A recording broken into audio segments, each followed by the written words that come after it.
Welcome to Camp Constitution Radio with your host, Hal Shurtleff. The show is heard on WBCQ The Planet every Monday night at 7:30 p.m. Eastern Standard Time, and it is repeated on Thursday nights, same time and same Eastern Standard, 7:30. Also, you can hear the show on Podomatic.com, and you're encouraged to visit that site and go to our channel or our page and subscribe, or in this case, follow. This way there you'll be notified of when we upload new shows. And it's not just this show that we upload. We do have other programs of importance, some of them historically important, that you can download for free and put on your websites if you like. In fact, someone just yesterday embedded one of our shows, which is really nice. And also YouTube. Visit our YouTube channel, Camp Constitution. Subscribe to our channel, and we have a playlist, and you can look at the shows we've done. And we've been on the air now several years, 3 or 4 years, and get some of the best of the Camp Constitution Radio. It is brought to you by Camp Constitution, which, among other things, runs a week-long family camp. Our next camp will be next year. Will be July 28th to August 3rd at the Lakeside Christian Camp and Conference Center in Pittsfield, Massachusetts, and we have a great lineup of instructors as we do every year, and we always have a few new people, and some of the featured instructors are back every year with different classes to teach. And this is a family camp. We have whole families, and we also have unaccompanied minors. It's just a wonderful week-long event. We do have activities year-round. If you go to our website, campconstitution.net, you'll see a calendar there, and you'll see events in mainly in the New England region, New York. We do hope to get out to the Midwest later on, early this winter, next year. One of the things that we want to do is we want to do showings of the Gosnell movie, the Gosnell, the America's biggest serial killer, the abortion doctor. The movie was showing in theaters. I don't know if it still is. It was released in early October. But I know that it's a very powerful movie, and we hope to be able to have the rights to show this, to do screenings of this. Also, we have the Sam Blumenfeld Archives, which is a very important resource for homeschoolers, researchers, historians, and people who just want to learners. And you can visit our website, and you'll see the drop-down there with the archives. Lots of things going on. Things going on every week. The elections have come and gone, and the world has not come to an end. The sun is still rising. The grass is still green. The leaves are falling off the trees and have already changed colors, and there's still a few hanging around. But so the world didn't come to an end as some people predicted. It was more of a draw, at least at the congressional level or at the national level. The Republicans got a few more seats in the Senate, lost some seats in the House, and then obviously lost the House. But thanks to our wonderful Constitution, this thing called checks and balances, it works out pretty well, and let's just hope that we have 2 years of educating and informing people. It's an interesting take. There's so many people in this country that are just misinformed and emotionally driven. I don't like Trump, therefore I'm not going to vote for I'm going to vote for a Democrat. I like Trump, I'm going to vote for a Republican. I mean, that's not the way the country is supposed to be running, folks. You're supposed to understand the Constitution and then vote for the person who will best uphold that oath of office, and it doesn't work that way. Some catastrophic event can happen a week before the election. I'm not going to vote for that person. I'm going to vote. That person has nothing to do with that catastrophic event, but you still vote against that person. So let's just hope that, again, we can hope and pray that we can get more people actively involved in the freedom movement and influence more people. So I know in New Hampshire, the Republicans kept the governorship, who, nice guy, but he's liberal or moderate. He's like a George Bush liberal. He passed some of the most horrible bills this year. The so-called bathroom bill, the transgender bill, and this is supposed to be a conservative state, but unfortunately it's not very churched. Therefore, you have a lot of conservatives who lean in the libertarian direction without any moral compass, and that's why this crazy stuff gets passed. And of course, there's a big lobbyists. The left wing has tons of money and they get money all over the country for this kind of pushing this legislation. Also, the Maine lost the House, and I think it lost the governor's office. So that's unfortunate. And of course, the new governor, her goal was to promote global warming and climate change and all that. Where Governor LePage, after 8 years, was reversing a lot of that craziness. In fact, he was term limited out. Now, he may not have ran for a third time, but you see the pros and cons of term limits. Yes, you might get the rascals out, and of course, if you're a liberal or a leftist, I'm no big fan of LePage. But if you're a conservative Republican, you thought, gee, if this guy wants to run for a third term, I'm game. I'm going to vote for him.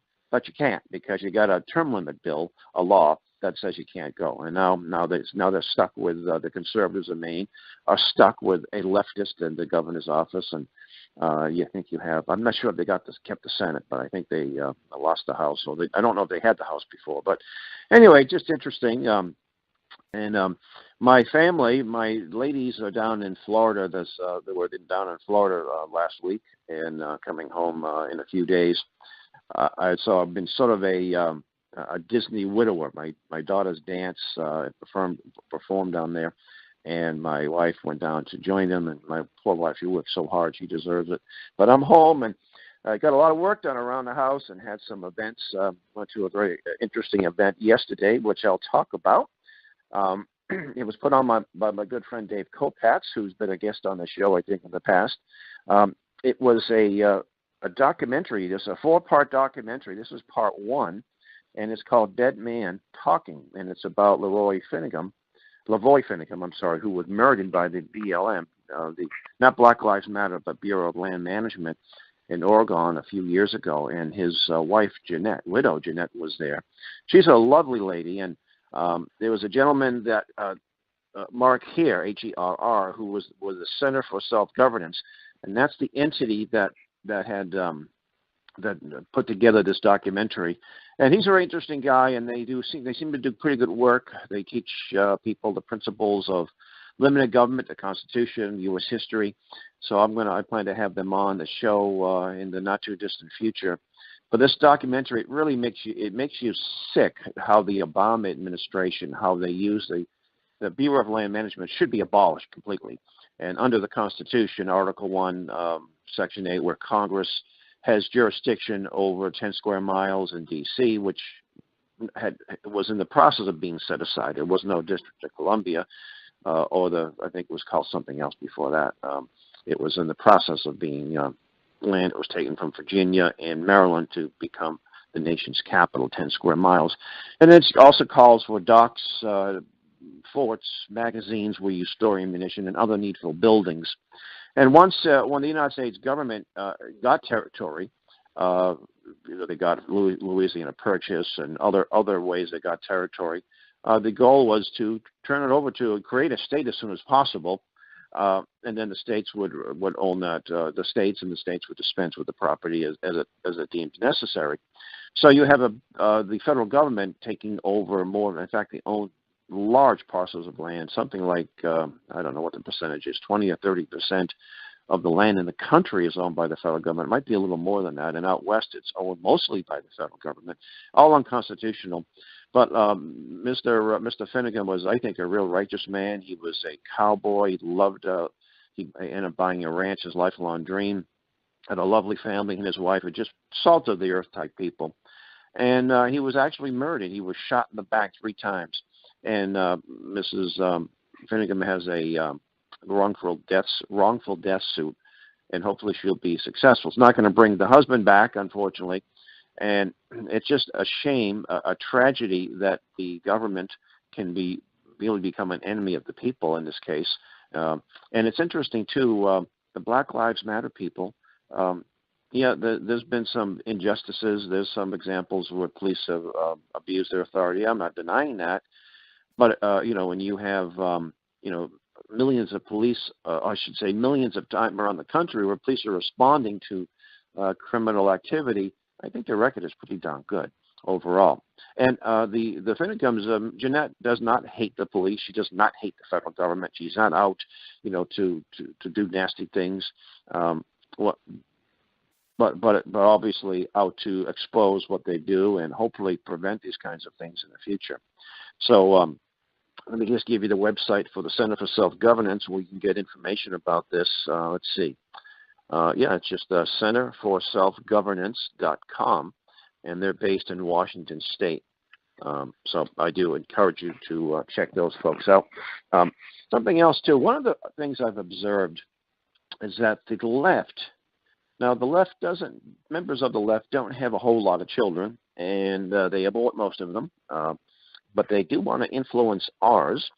And I have to say, though, they do an incredible job of keeping their children on the path of leftist politics and leftist worldview, where we, the Christian community, the patriot community, we do a very bad job. And the reason why we do such a rotten job is because, mainly, not maybe exclusively, but mainly because we put our children in the schools that are run by the left, the far left. And we put them in there, not just an hour a week, but 5 to 6 hours a day, 5 days a week. And then we wonder why the children, when they come of age, have lost their faith in God or become hostile to the thinking of the parents. What had happened? Some of them engage in drugs. Some of them decide that they're female. The boys decide they're girls. The girls decide they're boys. They think abortion is great. They are involved in promiscuous behavior. All of these things that you didn't teach them. You didn't raise them that way, but they became that way. And I don't know if too many leftist parents will send their children to like Hillsdale College or Liberty University or Bob Jones University or Thomas More College, which is just a conservative Catholic college in New Hampshire, etc. I don't know of any left-wing parents who do this. But how many conservative Christian parents or conservative Jewish parents send their children to the most left-wing schools? If they haven't already got them in high school, in elementary school, if they've already captured their minds and their souls, by the time they get through college, 80% of them are going to become leftists. And that's why we are not gaining ground here. When will these people wake up? That's the key thing. I don't think there is one Kennedy child, grandchild, great-grandchild that has become a conservative activist. Now, there might be a few here and there, and if there are, let me know of them. I'd love to get them on the show. We do hear, I know Madeleine Murray O'Hare, her son, I think it was her son, who was a born-again Christian. But again, they tend to be exceptions. I'm strong. I know there was Bill Baird, who was one of the abortion clinic owners, abortion mill owners. His wife became a Christian, and the daughter became a Christian. He somewhat disowned the father.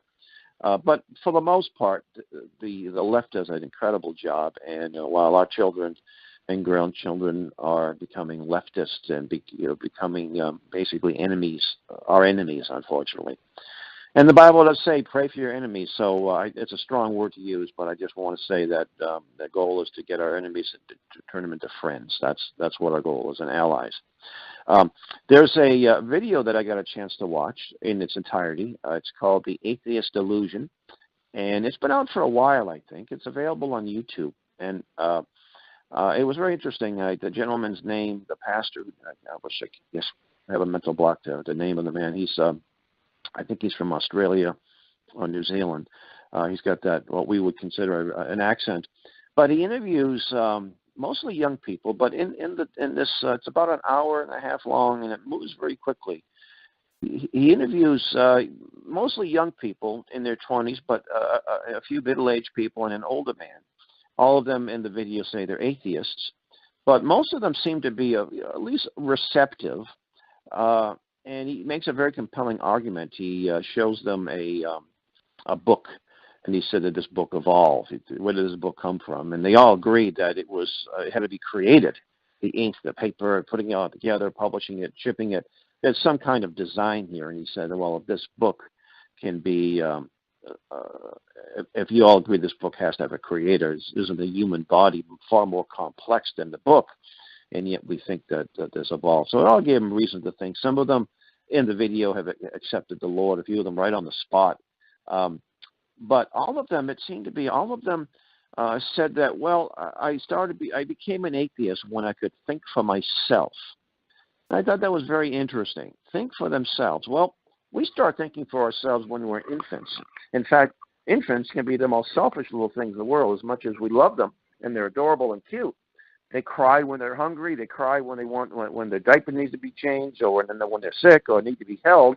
They're thinking for themselves almost exclusively. So what they really mean is, when I left my parents and were influenced by the Marxists and communists and socialists and evolutionists in our government schools, that's when I started believing what they want to believe, because it sounded nicer, because I'm not responsible for the things I do, that I'm not accountable. My parents, and there are some cases where the parents were nominal believers or not even believers at all, or it didn't mean anything to them. So they didn't have any upbringing in the Christian or in the Jewish faith or whatever faith, people of faith, whatever they have.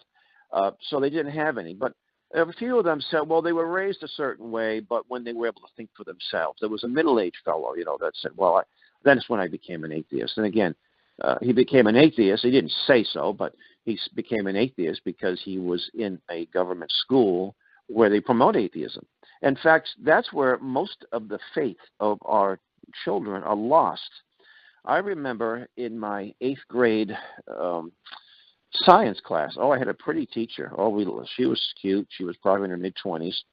And she didn't say, your parents lied to you, there is no God, there's this Adam and Eve nonsense, this idea of creation is foolishness, we evolved from monkeys, and that's the fact. She never said that. Just presented it as pictures of monkeys becoming man. And I'm thinking, well, she wouldn't tell us a lie. I mean, she's cute. Look at her. She's smart. She's got a college degree. So why would she lie to us? And that's how they do it, folks. I mean, if you imagine if the teacher and the teachers in most of these government schools were that adamant about it, I think that they would pretty much alert the parent. It would be pretty obvious, too obvious. So anyway, that's really the bottom line here. And they say, well, we got to save our public schools. They can't be saved. If your body, it's something. It's like a moldy piece of bread. You get a moldy piece of bread. Well, let's save the bread. No, you can't. It's thoroughly molded. Unless you're making penicillin out of it, but you're not going to make a sandwich out of it. That bread is useless. And that's the government schools, folks. And so many good friends of mine, conservatives, we need to save the schools. We need to run for office, run for, school committee and all that. Well, we have a top-down entity that runs the schools. And, you might have a little, I'd like to see local control. I'd like to see, but with Common Core, with the worldview of those in the schools, it's going to be an uphill battle. So why would you put your children at risk or grandchildren? Why would you want to put them in that environment? It was a number of years ago, I had a friend in my church that I used to attend in the town of Dedham, Massachusetts. Very great guy. He was from Southern Africa, a black gentleman. He was a music director, just a great guy, somebody that he had some immigration problems. And I said, hey, look, whatever you need, I'll be there to help you. We need more guys like you in our country. And he's since obviously squared that away. But he did say to me, we had a discussion about Christians in government schools. And he said that it's a good thing that Christian students should be in government schools. And he said they'll be their witnesses and, light and darkness, etc. And I said, let me ask you a question. I said, on the way to church on a Sunday, what would you think of me if I dropped my children off at the Unitarian Church for services for Sunday school? I said, would you question my commitment to the Lord? He says, well, of course I would. And I said, why would you do that? He says, well, Unitarians don't believe what we believe. We're Trinitarians. We believe in the inerrancy of the Bible and salvation by grace, et cetera, all the doctrines that most Christians would accept, at least most Trinitarian Christians. And I said, you're right. I said, but why would you drop your child off at a Unitarian school 5 days a week? And I think it resonated with him a little bit. Christians, teachers, that might be fine. God bless you if you do that. You should be be more interested in starting Christian schools or private or working in a homeschool group, a homeschool co-op. That's what you should be involved in. But fine. If you're a Christian, you want to get a job in a government school. But I've I know Christians who are in government schools, and they say, well, I can't talk about this, I can't talk about that. You talk about censorship. It's really difficult. I think the efforts in all these churches, I when I'm driving by in the course of a day, I'm traveling somewhere in between, I'll see I'll stop by, leave off some information about Camp Constitution, the Blumenfeld Archive. 99% of these churches during the day are empty, unless it's a Sunday morning, maybe a Sunday evening, or maybe a Wednesday evening. For the most part, they're empty. Nothing going on. Beautiful building, and they're being heated in the wintertime, and they probably got cooling in the summertime, but they're empty, except for those twice a week. And it's only 2 days a week, and it's only for a few hours. Meanwhile, the left-wing centers, the community colleges, the various programs that cities and towns have, they're wide open. The left-wing libraries, they're open all the time. You see, why can't we get programs? Why can't churches do more outreach and have more activities? And why can't that church become the community center where the children go between their jobs or after school or what have you? And that's another thing, too. The churches are silent. They're dead. Whitewashed tombs. Even if the gospel's being taught in the confines of that church, what goes on outside? What impact are they making in that community? And that's really an indication of a vibrant church. My wife there used to be a ladies' gathering. They used to travel around the country, and they have these little 2-day events. I forget what it was called, but it was and my wife used to go, and I was very glad. It was good fellowship. And I asked her, I said, were there a lot of demonstrators outside? Outside this, it was in Hartford, Connecticut. And she said, no. I said, why not? Why should it be demonstrators? Well, if they were making a profound impact on the women in the region, promoting the gospel, promoting righteousness, encouraging them to get involved in reclaiming the culture, you better believe there'll be some opposition there. So, no, they just, okay, there's a lot about right relationships with your families and with your husband. That's all good, but that's where it ends. They don't go beyond that. Where, boy, the one for the ladies, my goodness, we probably lost our freedoms a long time ago. Back in the 70s, the groups like the Eagle Forum, led by the late Mrs. Schlafly, played a key role in stopping some of this madness. And anyway, that's sort of an indication. If you're not catching flack, you're not over the target, as the saying goes. So, and I like to think that we catch flack here at Camp Constitution. Not that we go out of our way to look for it. With this flag lawsuit that I discussed over the last year or so, still in the courts. We've appealed. But if you saw the articles that have been posted around the country for different sites, and of course the left-wing sites, the vicious, ugly, nasty nonsense that you see there, saying, it must be doing something right. They're so afraid of a little flag flying on a flagpole for a couple of days. What a horrible, horrible thing. And speaking of which, sports, professional sports has been a major distraction. And I like a good baseball game. I like to watch a football game now and then, basketball, hockey, not so much. There's nothing wrong with it per se, but it's become almost not a pastime but an obsession.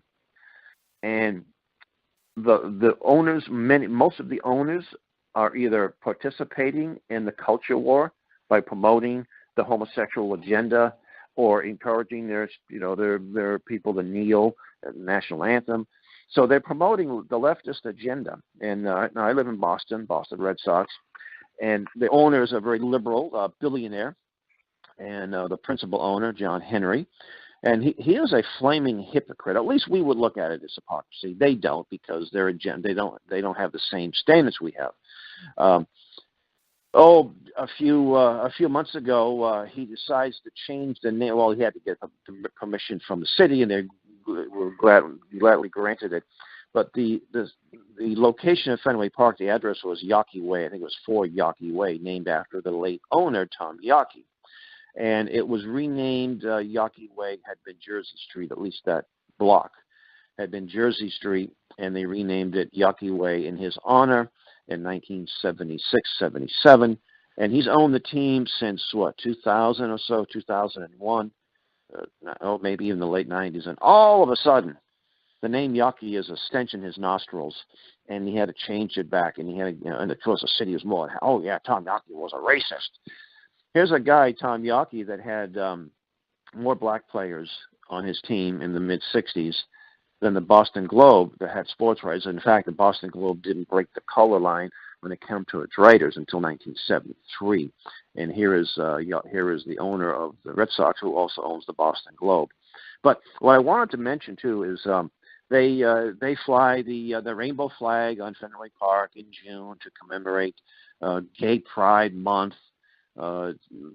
Really, it's the anniversary of the Stonewall Riot, which was a sleazy mob-owned bar in Manhattan, the South Side there, Lower Manhattan, and it was raided by police because of the the disgusting activities that some of the patrons would engage in, and they were assaulted by the patrons, and it happened on 2 nights. So this is sort of their Independence Day, and so they fly this flag in Fenway Park. And what I did, I waited until the World Series euphoria wore off a little bit, and what I did was I got a hold of the Red Sox public relations, fan feedback at redsox.com.